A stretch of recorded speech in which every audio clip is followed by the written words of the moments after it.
Film की शुरुआत में हमें एक मेंटल हेल्थ फैसिलिटी का दृश्य दिखाया जाता है, जहां पर हम एक लड़के को देखते हैं जो किसी तरह वहां से निकलकर भाग रहा होता है, जिसका पीछा दो लोग कर रहे होते हैं। और भागते हुए वो लड़का सड़क के बीचों बीच पहुंच जाता है, पर वहां भी एक कार उसका पीछा करते हुए उसको टक्कर मार देती है और वो नीचे खाई में अंत में गिर जाता है। फिर उस कार से कोई अनजान शख्स उतरता है और ये सीन यहीं कट हो जाता है। अब अगले सीन में हम एक क्लार्क नाम के आदमी को देखते हैं जो किसी यूनिवर्सिटी का स्टूडेंट है और उसे Cunningham hall mental health facility में इंटर्नशिप के लिए भेजा गया है, जहां पर जब वो अंदर आता है तो उसे रिसेप्शन पर कोई नहीं मिलता, जिसके बाद वो खुद मेन गेट से अंदर चला जाता है और अंदर उसे कई मानसिक रोगी दिखाई देते हैं। वहाँ उसे एक आदमी भी मिलता है जो अपना नाम डॉक्टर हेंड्रिक्स बताता है, जिससे क्लार्क हाथ मिलाते हुए अपने देर से आने की वजह बता ही रहा होता है कि तभी वहाँ पर नर्स बेटी आती है जो हेंड्रिक्स को फ्रैंकलिन कहकर संबोधित करती है। और अब हमें उनकी बातों से पता चलता है कि इसका असली नाम फ्रैंकलिन है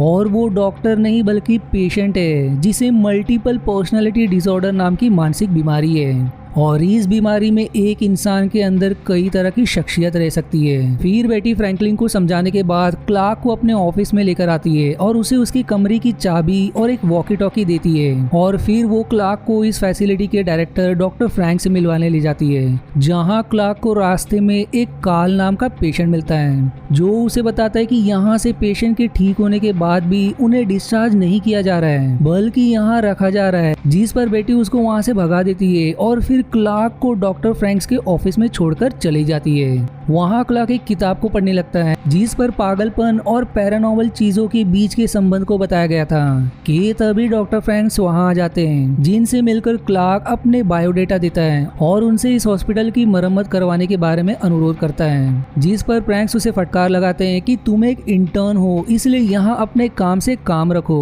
और फिर वो क्लार्क को यहाँ के पेशेंट्स के रहने और बाकी सब व्यवस्थाओं का ख्याल रखने का काम देते हैं, जिसके बाद वो क्लार्क को डॉक्टर डगलस और डॉक्टर मॉर्टन से मिलवाते हैं और उन दोनों को फ्रैंक्स को ले जाकर नर्स सैरा से मिलवाने को कहते हैं ताकि वो क्लार्क को पूरा हॉस्पिटल दिखा सके। जिसके बाद हम सैरा और क्लार्क को साथ में देखते हैं जो कि उसे पूरा हॉस्पिटल दिखा रही होती है। फिर तभी उनकी मुलाकात हेड नर्स एनाबेला से होती है, जिसके बाद एनाबेला सैरा को कुछ देर के लिए बुलाकर उससे कुछ बात करती है, जिसके बाद सैरा क्लार्क को लेकर बेसमेंट में जाती है जहां पर सारे खतरनाक और जानलेवा मरीजों को रखा जाता है और इस जगह का नाम मैड हाउस होता है। अब मैड हाउस में प्रवेश करते ही क्लार्क को वहां का माहौल बहुत ही अजीब सा लगता है और फिर तभी एक मरीज क्लार्क पर अचानक से हमला करके उसके हाथ में कांच के टुकड़े से घाव कर देता है, जिस पर सैरा वहाँ के सिक्योरिटी गार्ड ड्रे को आवाज लगाती है जो कि आते ही उस मरीज को मारने लगता है, जिससे क्लार्क तुरंत रोकता है और उसे इस तरह मारने से मना करता है। जिसके बाद सैरा क्लार्क को वहाँ से बाहर चलने के लिए कहती है। अब उसी रात हम क्लार्क को अपने कमरे में देखते हैं जहाँ उसे किसी बच्चे के फुसफुसाने की आवाज आती है और फिर उसे एक छोटा लड़का भागते हुए भी दिखाई देता है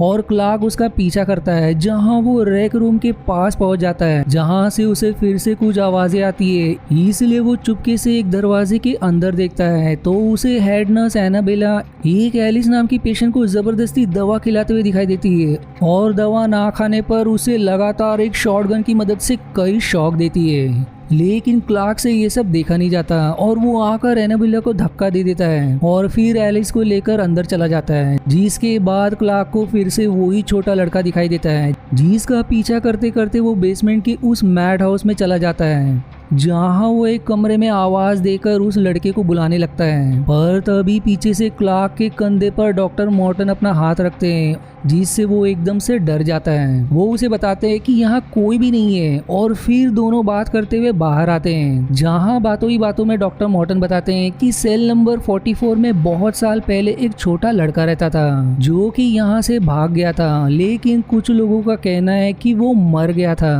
वहीं कुछ लोग कहते हैं कि उसे फिर से पकड़कर यहाँ कैद कर लिया गया, पर मुझे लगता है कि वो यहीं पर है और आज भी यहाँ से आज़ाद होकर अपने घर जाना चाहता है। जो सुनकर क्लार्क उस बच्चे के बारे में सोचने लगता है जो कि उसे थोड़ी देर पहले दिखा था। क्लार्क अब अगली सुबह फ्रैंक से मिलता है जहाँ वो उससे उस छोटे लड़के के बारे में पूछता है जिसे उसने पिछली रात इधर उधर भागते हुए देखा था, जिस पर फ्रैंक कहता है कि यहाँ पर ऐसा कोई भी लड़का नहीं है और वो क्लार्क को फिर से याद दिलाता है कि उसने उसे अपने काम से काम रखने के लिए कहा था। जिसके बाद क्लार्क वहाँ एनाबेला के आने पर चला जाता है और फिर उसे एनाबेला और फ्रैंक्स के लड़ने की आवाज आती है, जहाँ एनाबेला फ्रैंक से किसी चीज में बराबरी का हिस्सा मांग रही थी और उसे बोर्ड को सब कुछ बताने की धमकी भी दे रही थी। फिर तभी क्लार्क को सारा पीछे से टोकती है और अब सारा को अपने वॉकी टॉकी में एनाबेला की आवाज सुनाई देती है, जो कि उसे आज रात की ड्यूटी के लिए नर्स स्टेशन पर रिपोर्ट करने के लिए बोलती है। जिसके बाद हम रात में सारा और एनाबेला को एक साथ ड्यूटी पर देखते हैं, जहां उन्हें भी कोई आवाज सुनाई देती है और फिर एनाबेला सारा को वहीं रुकने के लिए कहकर एक शॉटगन लेकर बाहर जाकर देखती है, जहां उसे कोई दिखाई नहीं देता। पर तभी अचानक से कोई एनाबेला को सीढ़ी से नीचे धक्का दे देता है और अब हम अगले ही पल एनाबेला को कुर्सी से बंधा हुआ पाते हैं, जहां एक अनजान शख्स एनाबेला को शॉक देकर बेरहमी से मार डालता है। जिसके बाद हम अगली सुबह देखते हैं कि एनाबेला की बॉडी को ले जाया जा रहा है और डॉक्टर फ्रैंक सभी पेशेंट को बात करते पता लगाने को कहते हैं कि उन्होंने कुछ भी देखा या सुना तो नहीं। जिसके बाद क्लार्क और ड्रेक को मैड हाउस के मरीजों से पूछताछ करने के लिए कहा जाता है। वहीं इधर हम सारा को काफी ज्यादा डरा हुआ देखते हैं। दूसरी तरफ बेसमेंट में क्लार्क अपनी पूछताछ शुरू करता है कि तभी वो ड्रेक को देखता है, जो कि एक औरत के ऊपर बहुत ज्यादा गुस्सा होता है क्योंकि वो उसकी बातों का जवाब नहीं दे रही थी। जिस पर क्लार्क ड्रेक को शांत करवाकर वहां से जाने को कह देता है। पर फिर क्लार्क को सेल नंबर 44 से किसी की आवाज आती है, जिससे वो बात करने की कोशिश करता है और एक शख्स उसे उस सेल के अंदर से जवाब देता है, जिसका नाम बेन होता है। पर वो अंधेरे में होने के कारण हम उसका चेहरा नहीं देख पाते। अब क्लार्क के सवाल करने पर बेन उससे कहता है कि अगर तुम्हें अपने सवालों के जवाब चाहिए तो तुम सबसे ऊपरी ओहदे वाले इंसान से शुरुआत करो। जिसके बाद क्लार्क बेन से और पूछता है कि क्या तुम फ्रैंक के बारे में बात कर रहे हो, पर इस पर बेन उसे जवाब नहीं देता। जिसके बाद क्लार्क वहां से चला जाता है और वो मेडिसिन की इंचार्ज ग्रेस के पास जाकर बेन के प्रिस्क्रिप्शन वगैरह के बारे में पूछता है, जहां पर उसे पता चलता है कि इस मैड हाउस में सभी मरीजों को एक ही तरह की दवा दी जा रही है। जिसके बाद क्लार्क एक दवा की बोतल को लेकर वहां से चला जाता है और अब हम क्लार्क को बाहर अकेला बैठा हुआ देखते हैं, जहाँ काल आकर उसके बगल में बैठ जाता है और धीरे धीरे बातों ही बातों में एक नॉर्मल इंसान की तरह उसे अपने बारे में बताता है कि कैसे उसके माँ बाप ने उसे यहाँ पर छोड़ दिया था। जिस पर क्लार्क कहता है कि मुझे तो तुम बिल्कुल ठीक लगते हो और अब तुमको इन लोगों को छोड़ देना चाहिए। पर काल उससे कहता है कि वो यहाँ से मरकर ही बाहर निकल पाएगा, जो बात क्लार्क सुनकर एकदम हैरान हो जाता है। जिसके बाद हम क्लार्क को सारा के साथ वहाँ के मरीजों का एक सेशन लेते हुए देखते हैं, जहाँ एलिस उनसे बताती है कि उसे एक भूत खिड़की से देखता रहता है और कहता रहता है कि मैं तुम्हें पागलपन क्या है ये भूलने नहीं दूंगा। अब इस सेशन के बाद क्लार्क और सारा एक साथ बैठते हैं कि तभी सारा अपने पर्स से एक दवा निकाल कर खाती है और क्लार्क के पूछने पर कि ये कैसी दवा है तो वो उसकी बात को टालकर कॉफी लेनी चली जाती है। जिसके बाद जब क्लार्क उस दवा को देखता है तो उसे पता चलता है कि ये किसी तरह की एंटी डिप्रेसेंट है और तब तक सारा भी आ जाती है और क्लार्क को वो दवाइयाँ देखते हुए देख लेती है और ना चाहते हुए भी बताती है कि उसे बचपन से स्किज़ोफ्रेनिया नाम की मानसिक बीमारी है, जिसके कारण उसके सोचने समझने की शक्ति काम नहीं करती। इसलिए वो ये दवाइयाँ लेती है जिनको खाने के बाद वो अच्छा महसूस करती है। क्लार्क के सारा की बीमारी जानने के बाद भी उसका साथ नहीं छोड़ता और सारा क्लार्क से ये बात किसी को भी ना बताने की विनती करती है। जिसके बाद क्लार्क सवाल करता है कि तुम्हारी दवाओं का रंग लाल और सारे मरीजों की दवाई नीली कैसी है। जिस पर वो कहती है कि हो सकता है उन मरीजों को मुझसे भी स्ट्रॉन्ग दवा दी जा रही हो। इसके बाद अचानक से दोनों को किसी की चिल्लाने की आवाज आती है और वहां जाकर देखने पर उन्हें पता चलता है कि काल ने खुद को फांसी लगा ली है। उसके मौत के बाद क्लार्क को ग्रेस से पता चलता है कि उसे भी वही नीली दवाई दी जाती थी। जिसके बाद वो उन दवाओं को अपने किसी दोस्त के पास भिजवाता है ताकि उसकी असलियत सामने आ सके और क्लार्क ये सब बात सारा से बता रहा होता है, जिन्हें फ्रैंक सुन लेता है। अब अगली सुबह हम देख पाते हैं कि पुलिस ने ड्रेक को गिरफ्तार कर लिया है क्योंकि उसकी उंगलियों के निशान एनाबेला के बॉडी पे मिले थे और वो कई महिला मरीजों का बलात्कार भी करता था। लेकिन क्लार्क को नहीं लग रहा होता कि ड्रेक ये सब कर सकता है और तभी उसे एक फोन भी आता है जहां उसे पता चलता है कि ये दवा जो मैड हाउस के मरीजों को दी जा रही है वो सब नकली है। जिसके बाद क्लार्क बेन के पास जाकर उसे ये सब बता देता है और पूछता है कि क्या तुम भी दवा खाते हो। जिस पर बेन नहीं में जवाब देता। वो बताता है कि ये दवा यहाँ के लोगों को और भी बीमार करने के लिए दी जाती है ताकि कोई यहाँ से ठीक होकर ना जा पाए और इसी तरह इस हॉस्पिटल का व्यापार चलता रहे। यही वजह है कि कार्ल तुमसे कहता था कि कोई भी यहाँ से जिंदा नहीं जा पाएगा। जिस पर क्लार्क सवाल करता है कि ये सब खून कौन कर रहा है और फिर बेन उससे कहता है कि कातिल तुम्हारे सामने है लेकिन तुम उसे पहचान नहीं पा रहे हो। जिसके बाद क्लार्क सारा के साथ मिलकर इस पहेली को सुलझाने में लग जाता है और उसी रात क्लार्क और सारा एक दूसरे से इंटीमेट भी होते हैं। जिसके कुछ देर बाद हम डॉक्टर मॉर्टन को देखते हैं जिनको कोई कुल्हाड़ी से बड़े ही बेरहमी से मार डालता है। जिसके बाद अगली सुबह जब क्लार्क को डॉक्टर मॉर्टन की मौत के बारे में पता चलता है तो वो एकदम से बौखला जाता है और तुरंत फ्रैंक से मिलने जाता है, लेकिन फ्रैंक दरवाजा नहीं खोलता।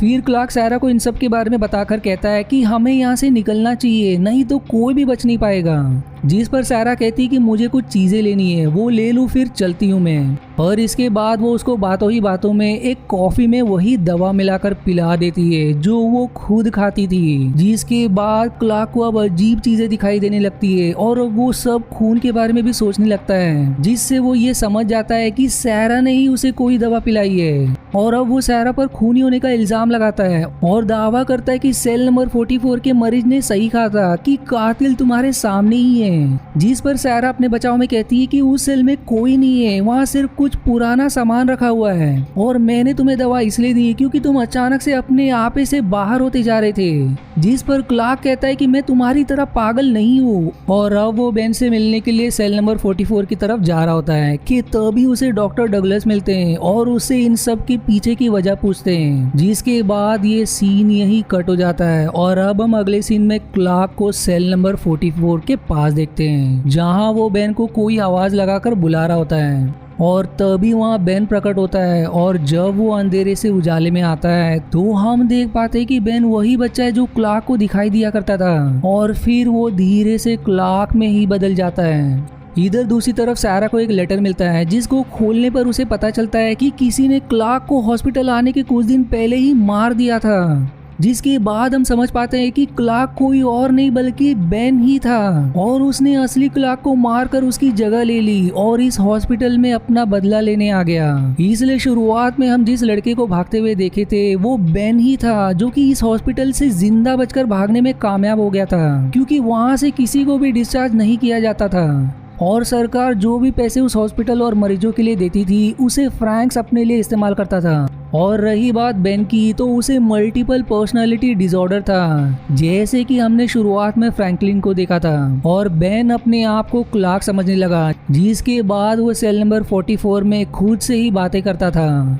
और जिसे भी कुछ गलत करते देखता तो उसे मारकर इसकी सजा देता था। अब जब क्लार्क को ये पता चलता है कि वो दरअसल बेन है, उसे ये भी याद आता है कि वो अभी अभी डॉक्टर डगलस को मार कर आ रहा है और अब वो बेन बनकर फ्रैंक्स को मारने के लिए जाता है, क्योंकि वो फ्रैंक ही था जिसने भागते वक्त उसे बचाने में कार से टक्कर मारी थी। और इधर फ्रैंक भी भागने की तैयारी कर रहा होता है, लेकिन बेन उसे ढूंढकर मार देता है, जिसे मारते हुए सारा देख लेती है, इसलिए वो सारा के पीछे कुल्हाड़ी लेकर भागता है। जिसके बाद वो दोनों उसी मैड हाउस में पहुंच जाते हैं जहां सारा बेन को बातों में उलझाकर उसी की कुल्हाड़ी से उसके कंधे पर मार के भागने की कोशिश करती है, पर बेन उसका पैर खींचकर उसे गिरा देता है और अंत में उसकी भी जान ले लेता है। और अब हम आखिरी सीन में बेन को शुरुआत की तरह किसी और मेंटल हेल्थ फैसिलिटी में दाखिल होता हुआ देख सकते हैं, यानी कि यहाँ भी बेन अपना कहर मचाएगा। और इसी हॉरर एंडिंग के साथ ये मूवी यहीं समाप्त हो जाती है।